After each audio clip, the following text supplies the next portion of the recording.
All right, so we started this year with a bang. I mean, we had a really great year last year. We had some amazing fundraising events. Our luncheon blew us away. We had a great year-end appeal, our holiday program. We had a stable home program, which is our rental assistance program, went crazy. And we were able to serve, I don't know, 178% more people than we'd done served the year before.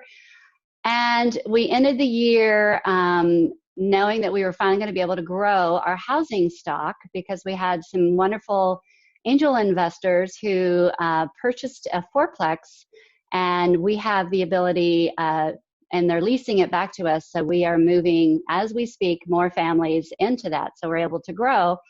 And then we also received an additional grant from King County to add another 4 units. So we were looking at this year as not only growing our housing stock by almost 20%, but continuing on with our eviction prevention program and great staff and doing well. So it then COVID hit. And so we've been, it's only been 5 weeks, guys.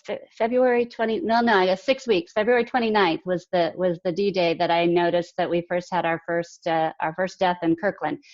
And I sent out a letter to all of you, and many of you have seen it, I'm sure. But I talked a little bit about,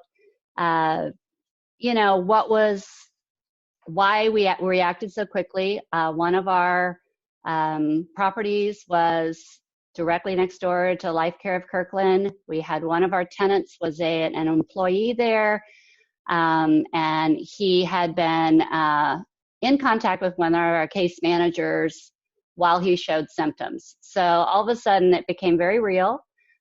We started working remotely 5 weeks ago, and have been evolving ever since with that. I also talked a little bit about, worrying about our tenants losing their jobs, about their ability to pay rent, which is an income for us, about our 7 Hills of Kirkland bike ride. In other words, I poured my heart out to all of you guys because I felt like you needed to know where we, what was going on in our world right now. The responses that I got were just amazing. I got such kind emails from people saying we support you. We started receiving gifts from all sorts of organizations and people. People had said, you know what, I'm just going to pay my gift early this year, or you know what, here, just dropping off checks. It was very heartwarming, and I appreciate that tremendously. We had companies and organizations stepping up like crazy. And some of you are on this call, but we had Windermere Central on Market, Merritt Homes, the Kiwanis Club of Kirkland has come forward. Overlake Park Presbyterian Church, which is a new partner of ours, stepped forward. And so it's really helped as we work through this to see all of the support that's out there. I feel like we have it pretty good compared to some organizations, and definitely compared to our clients and what they're dealing with. I thought I would tell you a little bit about what's actually happening with our clients right now. And I'm going to check this chat really quick just to make sure that I am not, oh, okay, that's Eric. Good. Just to make sure. So our clients are, we were worried about them losing their jobs, but what we're really grateful for is we had that one person who did come down positive with COVID, but he had very mild symptoms. He recovered, and nobody else has been affected. We had one more person who was exposed, but he went through the quarantine period. So we've been really fortunate that we haven't had any more events in our housing. Everyone lives in their individual apartments. They've all been communicated to about how to maintain social distancing and sanitizing and all that, but still, I feel very lucky. Our case managers, of course, can't meet their clients in person anymore, but they are calling them 2 and 3 times a week. These people are, they're scared. Some of them, they need someone to talk to. They are also trying to navigate all the stuff that's coming down the pike. What is all this unemployment stuff happening? How do I do that? I mean, and honestly, that is kind of a nightmare right now.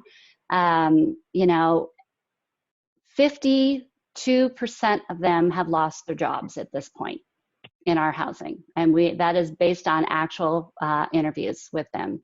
So 52% have lost their jobs, and we've got, let's see, another group. Kids were in school and getting free and reduced lunches, so we're connecting them with the school district so that they can pick up meals.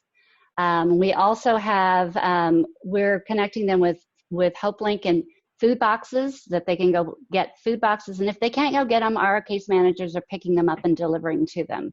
So people that don't have a vehicle, they can't carry 21 enough food for 21 meals on a bus. And so they are, we're helping them with that. And then like this Friday, it's so cool. Symetra contacted us and said, we have 100 meals that we'd like to give your clients. And I said, can you give us 117? Because that's how many clients we have. And they are going to deliver to us 117 meals on Friday, and case managers and I are going to deliver them out to our clients on their doorsteps. So, our clients, hello? Is that Susan? Can you go on mute, please? Susan Samari? Yeah. Try to mute your microphone if you can, please. I hear Susan's cat. All right. So anyway, we've got, that's happening. For the most part, people are in pretty good spirits. I'm not sure they quite understand that things could get worse. And so we're helping them prepare for, being able to afford, helping them budget and that sort of thing. But they're taking care of each other too, if they have to. So Stable Home, which is our rental assistance program, is been, as we say, eerily quiet lately.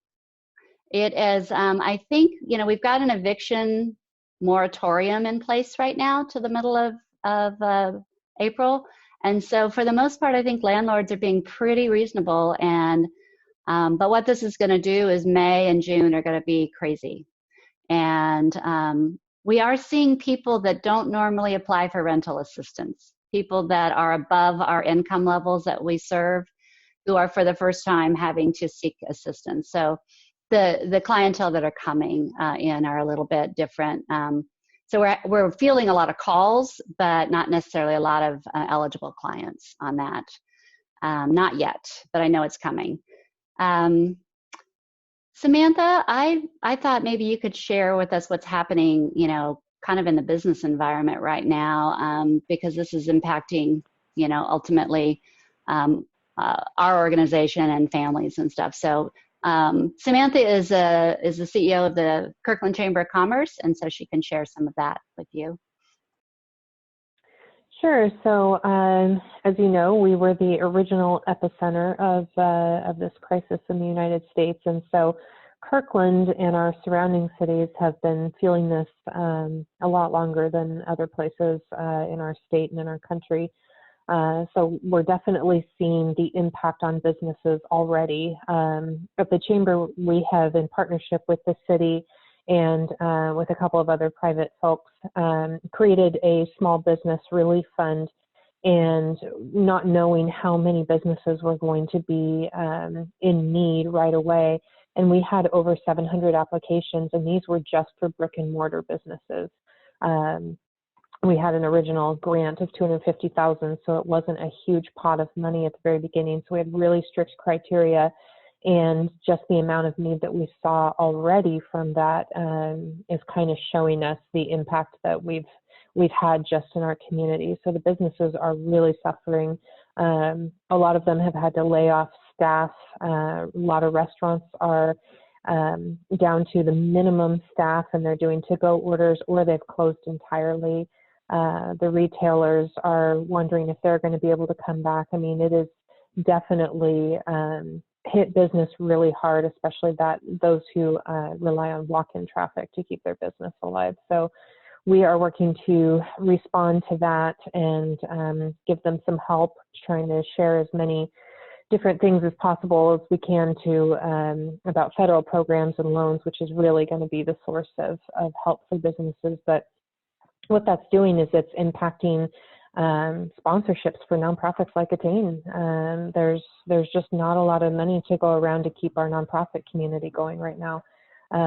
So there's different funds available out there to help support nonprofits, but I think we're going to definitely see the need to get some really big participation in some of these virtual events, like we're going to be doing with Seven Hills.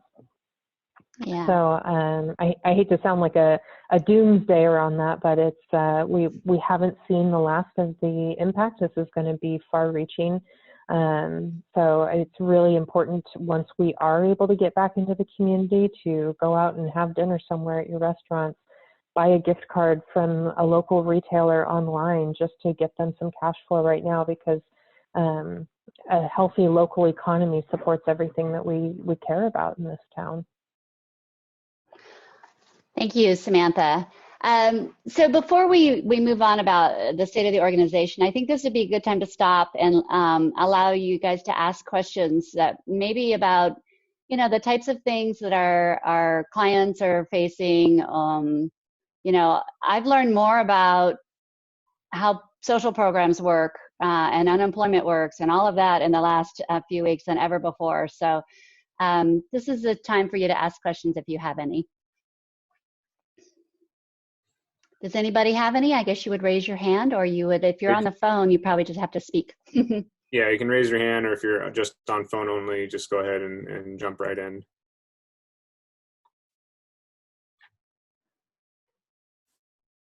Does anyone have any questions about just kind of the overall impact on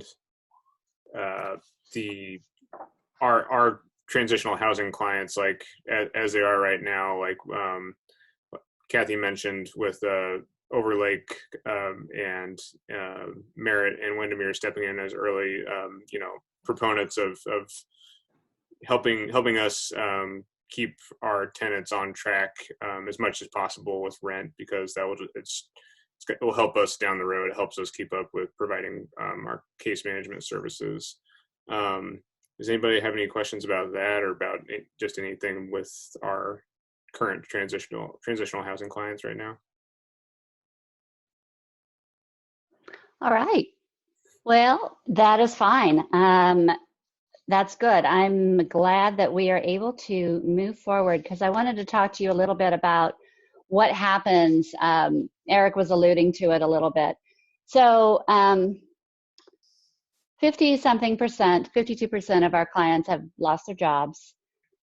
We were not anticipating a lot of them to be able to make their April rent payments. And so, but a little more than 52%, actually 58% did make their rent payments for April, but that left us with about a $6,600 shortfall. And so that's and we figure it's gonna be worse in May. And so that is, that's earned income that we, depend on. So we're maintaining their apartments. We've decided that if they are not, we're providing them case management.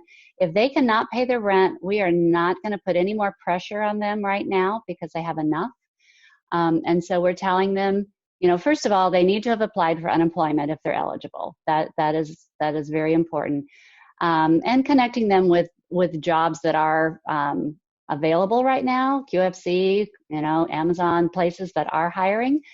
Those are first stops. But if there's in a situation where they just simply can't, kids are home from school and they have no daycare and they can't work right now, then we are going to put them on a payment plan starting in June. We're not going to charge late fees. We're not going to put any pressure on them, because they've got enough on their plate right now. And so it's interesting because, Greg McLeod's one of our, he's our program manager, and he talked to one of our clients today, and she said, I simply can't pay my rent next month. And he said, well, what can you pay? And she said, well, I can pay about half of it. And he said, you know what, that's fine. Don't worry about it. It'll be fine. And she was so grateful. He said you could see the relief in her face that she wasn't going to have, because she, just doesn't, she's not going to be one of these people that can get unemployment. And so she was very grateful. So that's what we want to do, is be able to help. And I know a lot of other nonprofits are thinking about doing the same thing. It's not asking their clients to go out and try to find rental assistance, but supporting them during this difficult time. So, that is something that we want to do. Now, I want to give a shout out to Overlake Park Presbyterian. And Nancy, I think you are part of that organization. And I haven't met you yet, but I've met with Becky Barrett, who's the senior pastor there, and I was telling her about the work that we do and my concern about the clients. And she met with the mission group at Overlake Park, and they came together and said, you know what, we want to help you with a rental relief fund. And so they came and gave us a very nice gift to adopt Kensington, which is in Bellevue, very close to their church. And their funds are going to help support the rents that these families can't pay, and help carry us through so we can continue to provide support to them and, housing and case management.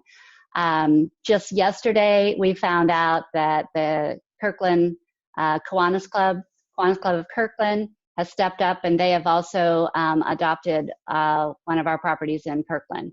So this is something that I know Overlake Park Presbyterian has said they will help us in spreading the word. So we're hoping that, we can continue to take the pressure off our clients, and at the same time, somehow make sure that we stay, stable in going through all of this. So thank you so much for all of that. But so that's going on. And then Samantha alluded to Seven Hills of Kirkland, which is our big, it would have been our 21st year, I think, this year, held in Marina Park on Memorial Day.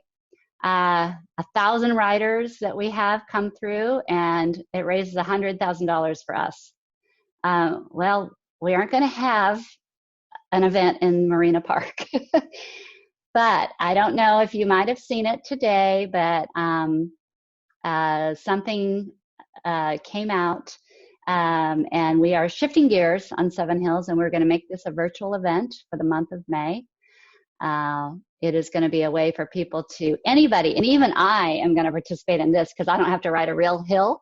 I can actually just get on my bike and track my miles on flat ground, and raise money for Attain Housing. I think we have a question. Does Paul want to ask a question right now? Hi, yeah, this is Paul. I'm with OPPC also. Oh, hi, Paul. I didn't know that. I appreciate that. I was wondering. No problem. I don't know if you are willing to share or want to share this information, but having worked with a few nonprofits, my question would be, how is your cash flow look in terms of, like, do you guys project we're okay for 2 months, 3 months, 6 months? Do you have a budget forecast like that you're willing to share? Yeah, and actually, Paul, we're going to talk about that in just a minute. Thank you for asking, because we're going to kind of lay out some of the things that we've got planned, and then definitely talk about where we see ourselves in the next few months. So Seven Hills, we're hoping that it is a strong focus on fundraising, getting everyone involved, and we really don't know what to expect as far as our ability to raise money on this. We don't have any history on doing this, but it's not going to cost us a lot to put it on, as in the past. But $100,000, normally we'd make about 75,000 on it. So hoping that we could make, you know, half, 3/4, 100% of that. So that's our goal there. We spend about $100,000 a month in, you know, in expenses. And so that is 1 month, right? That event covers 1 month of all of our expenses for running our programs. So, you know, we'll see what's happening on that. We are also worried, we know about Stable Home is coming, you know, that thing, it's coming. We have been applying. I can tell you right now, I've been out there the first few weeks of this. I was applying for every funding opportunity I could see. Seattle Foundation, what's it called? One Seattle, I can't remember the name of it. A lot of organizations getting people together and companies together and having this big relief fund.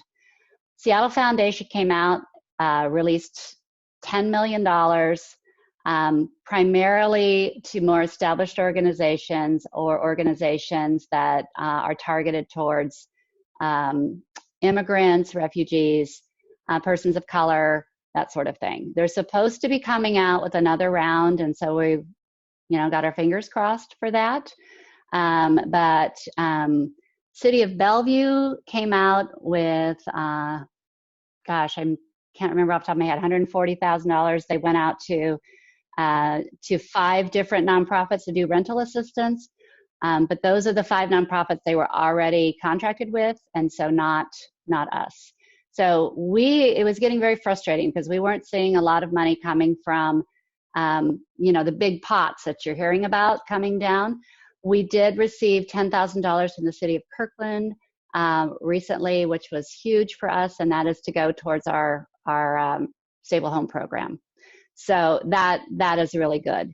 In the meantime, we have applied for the Small Business Administration loan for payroll protection program, which we've been working with Home Street Bank. We have a volunteer who works with us, and she's been awesome. And I was told today it's been submitted to underwriting. So been spending days on that process. So we're trying to get any funding we can to maintain, you know, our cash flow that's coming through. Our budget for Stable Home is $9,000 a month. That's what we plan to spend in rent assistance to give out to people. We won't be spending more than that this year, and we're hoping we can spend that each month because that requires a lot of fundraising dollars to make that happen. So I'm going to let, we have some other funding ideas, but I'm going to let Samantha talk first as a board president, a little bit about what the board is looking at and thinking about us and our stability. Yeah, so I mean, the organization is still pretty healthy. We have reserves, and it's really lucky that we have reserves. If there ever was a rainy day to tap into those, this is that rainy day for sure. So, I mean, from a board perspective, we want to be able to keep the organization going, keep the staff that we have doing the good work that we have, dip into those reserves in order to keep our staff going, and only as a kind of a last resort looking at staffing issues. But we're hoping with the paycheck protection and with the various things that are coming out that we will be able to carry it through without depleting the reserves too much. So I think the outlook is pretty good for Attain. Yeah, it is one of these. So, Paul, your question about cash flow. So, you know, very conservative, worst case scenario, based on, you know, 50 to 60% of our clients not being able to pay their rent, no additional fundraising, no Seven Hills, no payroll protection program. We would start dipping into our reserves in June. We run a pretty lean operation. You know, money comes in, money goes out, but we have a good amount of reserves to carry us forward. So I think this is going to be a period of time and it might be 2, 3, 4 months that we have to get through, and then we'll be good. I'm not concerned anymore. I'd be lying to say I haven't had my moments over the last few weeks of going, oh my gosh, what are we going to do? What are we going to do? But things are starting to gel and come together. We've got a couple people on some are in this group here, but Mike Conley and Josh Lyson are helping us brainstorm on ways that we can approach the corporate community, the business community, in ways that is not going to, and still respecting the fact that they are suffering too. Some of them, not all of them, but some of them are suffering too, and finding ways that they can tap in. Because like Samantha said, no sponsorships money, but maybe if there's small dollars that people can come in with, and we can get a network of businesses supporting that, it will help us ride through this. So that's, go ahead. Sorry, we have a question from Mike Connolly. Sure. He asks, did you also apply for the SBA Emergency Income Disaster Relief Loan, EIDL in parentheses? No, I didn't. And I didn't because I didn't think we qualified for that, but maybe you can tell me, Mike, a little bit more about it. So I don't know some of the specifics. There are more questions than answers at this point in time, Kathy, but I didn't know if you met the vetting for qualification or not. So it's a very, very long-term loan at a very, very low interest rate. So it might be worth a look. There's a lot of people obviously in the same bucket making application, but just thought I'd bring it up. Yeah, thank you. So just so I can clarify, the payroll protection part of this program it starts out as a loan, and it is a loan, but as long as you maintain your payroll at approximately the same levels that you've had for 2 months after you get the loan, they will forgive the loan, and it's a grant. So our first choice is to go out, of course, after something like that versus a loan with an interest rate. If we get the payroll protection, that we're going to be fine. We're going to be good. That would be approximately what a Seven Hills would have done for us. And I think we can move forward as long as, everything else remains the same for the rest of the year. And who's to say? Who's to know what's going to happen with donations, all the way around?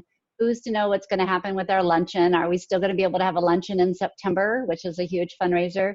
There's so much that's still unknown. So, but that's where we are now, and I'm feeling pretty good about where we are. And at the same time, we're needing support from all over the place. So that's, you'll see us asking out there in the future on this. Kathy? Yes. I have a financial question. Sure. Are our case managers prepared to help our clients and ensure that they are qualifying for whatever monies that they can get from the monies that's being allocated for this virus? Yes. Yeah. So unemployment's an interesting thing right now. With the federal stimulus, the CARES package that's coming down through unemployment, most of our clients that qualify for unemployment will receive most of the income that they have lost. Anybody under 60, 50,000 is between the federal part and the state part will be made whole. So we are hoping that once that actually kicks in, which it hasn't, it's several weeks away, it looks like, that our clients will then be able to pay rent, will then be able to, feed their families, but we are sitting down and helping them fill out the paperwork right now. Great. So yeah, we are making sure that, and what's happening right now with unemployment is because the state's not ready. People are applying for unemployment. They're being rejected. And then we're saying, just wait, go back and apply again once their system is all updated with the new federal criteria, which is much broader, and keep trying. So, and we're having to tell that to stable home clients too, is just keep trying. I know you're frustrated, but keep trying. And I assume that they also were made aware of the $1,200 per person and the $500. Yes. Yeah. I don't think we've been focusing on that because I don't think there's anything they can do about that right now, and who knows when that's coming. But this is something that they can do for themselves. And so we want to make sure that they get in there. Well, old duffers like me who are on Social Security, I don't have to do anything, but I think they have to do things to make sure that they get those funds. Yes. Thank you, Bob. All right. Other questions? Susan. Yes, this is Susan. Yeah, this isn't really a question, but I was just going to make a reminder that the Big Give is coming up in May, and perhaps do a little more letting our people, our supporters, remember that it's coming up and get people to be more active with the Big Give in May. You know what I'm talking about? Yeah, Give Big, right? Give Big, yeah. Give Big, yeah, Seattle Foundation. Yeah, it's not actually run by the Seattle Foundation anymore. We're thinking about whether we're going to participate in that. I know a lot of nonprofits are not this year, primarily because they ended up taking a lot of fees and stuff out of it last year. So, but we're okay. I'm not aware of that end. Last year was a new one, was a new process. So it was different. But thank you, Susan. Yeah, we're looking at all different ways to move forward. Okay. All right. More questions or comments? Got a question about how are we answering phones for Stable Home in terms of coaching folks on where to go? Well, Eric, why do you ask such hard questions? I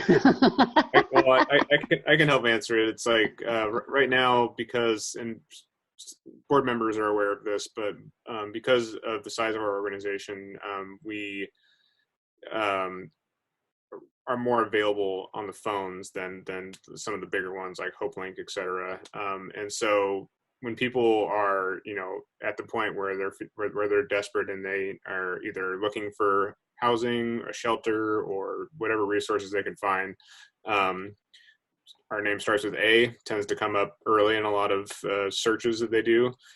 So, they'll call us just looking for whatever information they can find. And so our front desk people and case managers at times are kind of the triage point for that. So, and since the COVID crisis started here, like we've really had a lot more kind of resource referral calls of people just calling and needing help with just finding resources and sometimes trying to walk them through it too.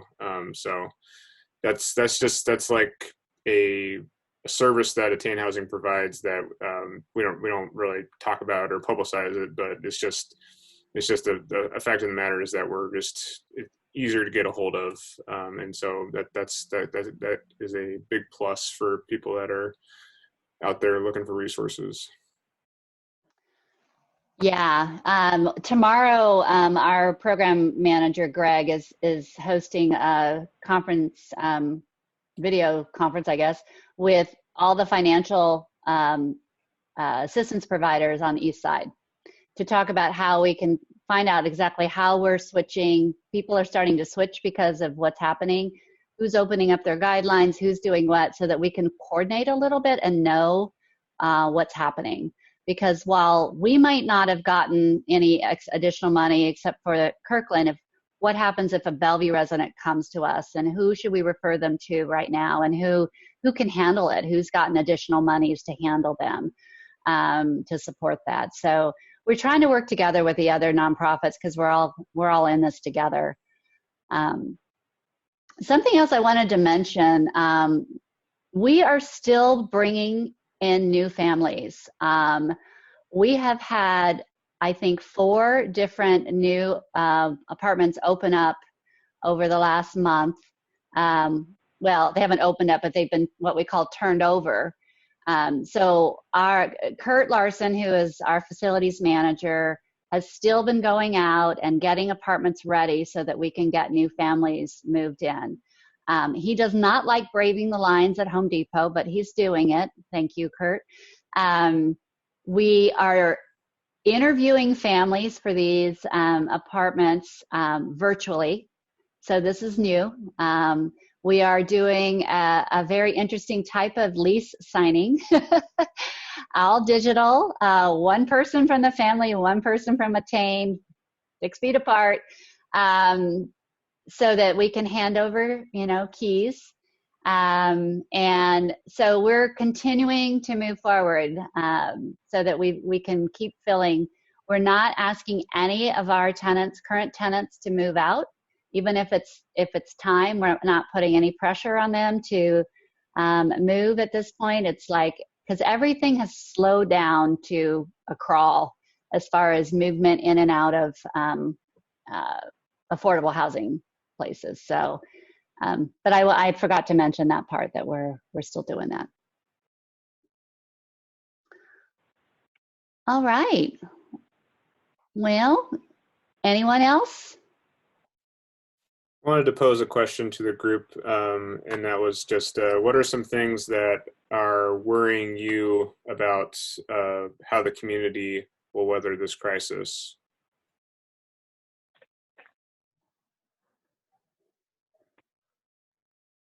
No worries out there? Well, I'll speak up. This is Toby. Hi, Toby. I think the biggest concern I have is just people aren't aware of where to go to ask for help. People who have been involved with various government agencies and various nonprofits for a while are probably aware of that. But we've got now thousands and thousands of people who have never been in this kind of situation before, suddenly laid off. They don't even know how to file for unemployment, much less get connected to get food or other types of assistance. The city sent out a postcard with links to where people can get information. But, so many people just throw away what they perceive as being junk mail that I really honestly don't know how much that helped. And so I guess the biggest issue is just, how do we help people find the help they need? And I don't expect you to have the answer, Eric. Well, that's the small role that we play in that is kind of the resource referral that I mentioned, and the fact that people can usually get a hold of us Monday through Friday during business hours. So that's one way, and also kind of spreading as much information as we can online, but that only reaches people that have access to the internet. So and they can call 211. Right. And people there are happy to help them, but I don't even know how many people even know that exists, right? It's something that you kind of have to stumble across. Yeah. Well, a lot of people that are used to looking for services or resources know about 211, because it is kind of the place to go and call. But yeah, there's a lot of people we're finding that don't have internet access. And so then how is it that you reach them? Even some of our clients don't have internet access. And so we have to find, different ways to get hold of them. Almost everyone has a phone though. And so it's, if there's an ability to reach people through some kind of phone situation. I saw your flyer, Toby. I saved it. I've shared it with my case manager, so thank you.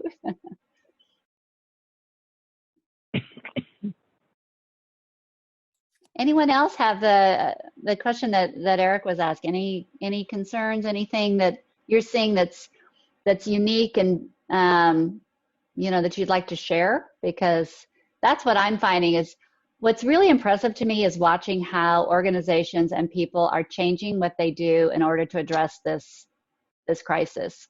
Completely, Fair Start, who, was a restaurant and all that, and how they're just sending out thousands and thousands of meals to shelters. How they're moving shelters. People in shelters are, crammed in next to each other. That is just a nightmare ready to happen.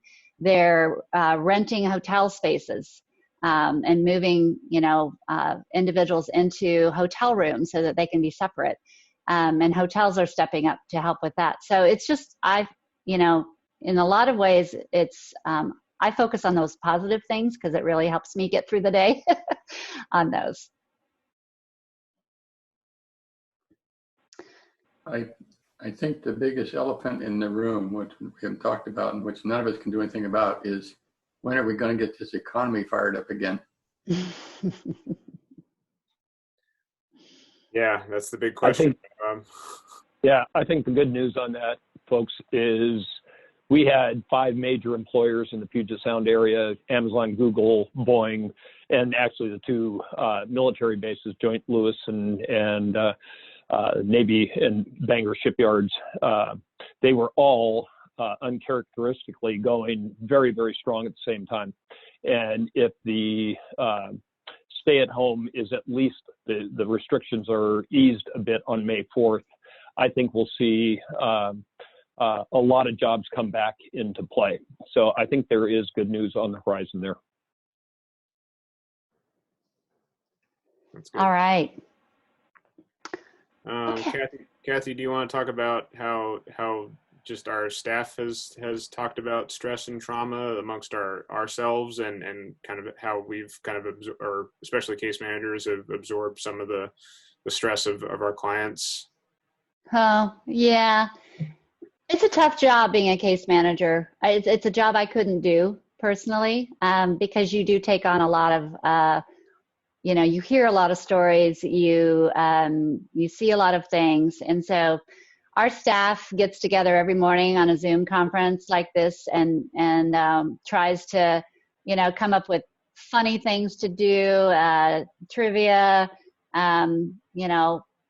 Eric's little girl is really cute. I'm surprised she's not in the picture right now. Talking about what we do to lift our spirits and how we deal with stress, because all of us, I'm sure, are dealing with stress about this in some form or another. And the people that have to also then take on someone else's problems deal with it even more. So they're doing a great job. Everyone, they have their good days and bad days. All of us do. But the team is working really hard, and I've been so impressed by the way they've been able to pivot, working, seeing each other and be able to, work from their homes and still keep everything going. Because so far, the only thing that has truly suffered here as far as the services we provide is community supper. And we tried. That was not something that we could do. And so we decided that that's something that there's a lot of restaurants and organizations that are focused on that. We're going to let them do that. And hopefully, our folks can find those places and we're helping them with that. So, alrighty guys, we don't have to fill up the whole hour. So, I appreciate you being here. It wasn't a whole lot of a Q&A, but I hope you felt like you got what you needed. And let us know afterwards if there's anything that you'd like to talk more about. But thank you. Yeah, send any questions via email to any of us. Thanks everyone. All right, well, bye-bye. Thank you. Have a good night. Thank you. Night. Bye-bye. Thank you. Bye. Thanks. Bye.